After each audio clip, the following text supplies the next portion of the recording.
And the Premier of Alberta joins me now. Rachel Notley, good to see you. Thanks here. for coming in to speak with us. What's your message to the federal government and the Prime Minister in particular with your visit to Ottawa today? Well, we are focused on trying to get significant changes made to Bill C-69 in order to ensure that the broken system we are replacing is not just replaced by another broken system. And so there needs to be some significant changes in order to create a predictable, understandable path forward for ensuring that we can build important economic infrastructure across this country. There's been a steady stream of people opposed to this legislation coming before the Senate and in front of the House as well. But what is it? Do you think this legislation can be fixed, or do you think they need to start over at sort of zero?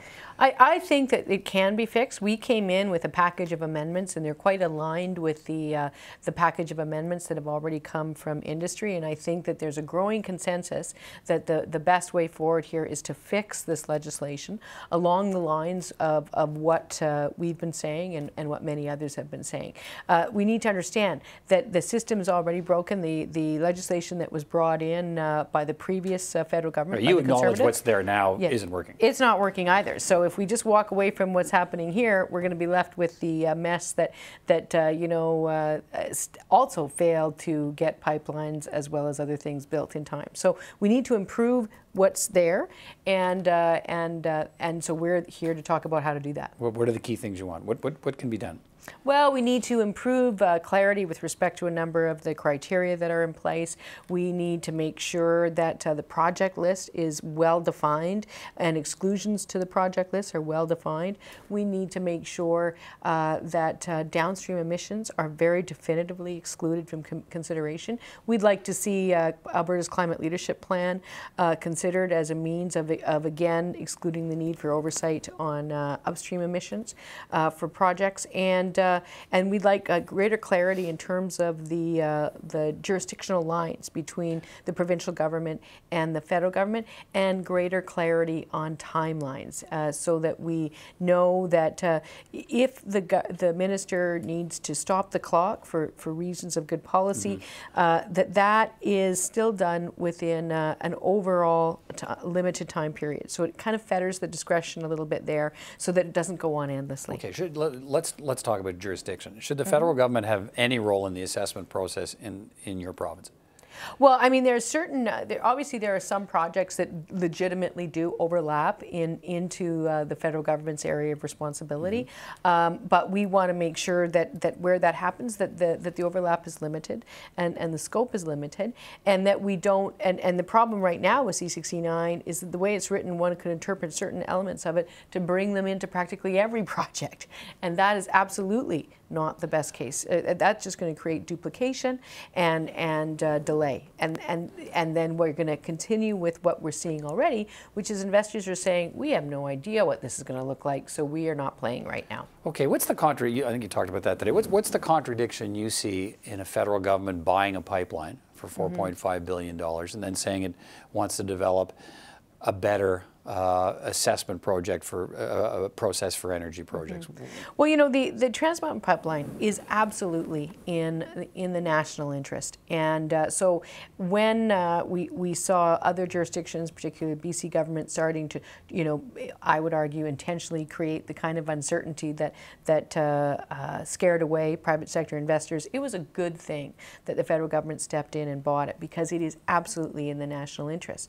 But that's not the only pipeline. I talked today about the fact that, you know, we because of our inability to move product, the price of Alberta's oil product, you know, we had a world price of over $50 and we were getting under 10 this fall. And so that ridiculousness forced us to curtail production in order to try and bring the price up. So here we were in Alberta in December of 2018, pulling back production. Meanwhile, in the Maritimes, they're importing at world prices from Saudi Arabia. In Ontario, here, you're importing at world prices from the US. That's not how you build a country. That is ridiculousness. And so we need to have future the consideration of more energy infrastructure to deal, for instance, with that particular problem. And that's not going to happen if we bring in a piece of legislation that the only people that will get rich off of it are lawyers as they spend the next 20 years trying to figure out what it means. The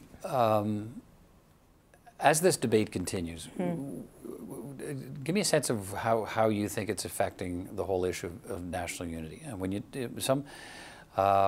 this is a divisive issue. It's a polarizing issue, and people have called for various levels of government, including the national government, to play a leadership role in all of this. Where do you think we are? We just saw a big convoy here last week of Alberta workers and truckers coming to the nation's capital to express their frustration.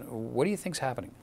Well, I think that you know, there's legitimate frustration not only in Alberta but across the country from those workers and their families who are not able to find work because of the slowdown in the energy industry, which is attributable to a number of different things. One of which is our inability to get pipeline capacity. So that's real. I would say, though, that if we're going to get this done, and let's be clear, we haven't built a pipeline to Tidewater in almost 60 years, then we have to unite Canada, not divide it. So my personal view is the way we do this is we go around and we talk to people, and we've been doing this ever since I've been elected in 2015. We've not only been talking to the echo chamber of people that agree with pipelines, but we've been going to opponents and to skeptics in all parts of this country to raise the level of awareness of why this is such an important economic measure for all Canadians. And I think we've been able to move the dial, and we're going to keep doing that. In the same way, we approach the issue of economic progress and progress on protecting future generations from the impact of climate change. And we say you can't pit one against the other. You need to move these together in achieving these objectives. And so, and C69 is another part of that puzzle. And so we're here not to divide but to unite. And we're here to roll up our sleeves, and we've got a growing consensus with industry folks about how to get this right. And so that's what we're here today to say is, like, we've got a lot of good ways to make this better. Let's roll up our sleeves and get it done. Let's not play divisive politics for short-term political gain. Let's think about the future of the country for much longer-term prosperity. Let's finish on this. You're here as the political class in this country, and maybe for a lot of the right reasons, is consumed by this story of Jody Wilson-Raybould. And I want to ask you in this context, what's starting to develop here is a narrative of a federal government pushing up against the Solicitor General, or the former Attorney General, trying to make sure it can protect jobs in the province of Quebec by having her intervene in a criminal prosecution against SNC-Lavalin. And it sounds like they're going to great lengths to try and protect those jobs. And I'm wondering what the view of Alberta is, because Alberta's sitting here and you're sitting there, and a lot of people in Alberta are concerned that the federal government's not doing enough to protect jobs in Alberta, and they're watching what's happening when the federal government tries to protect jobs in the province of Quebec. What are your thoughts on that?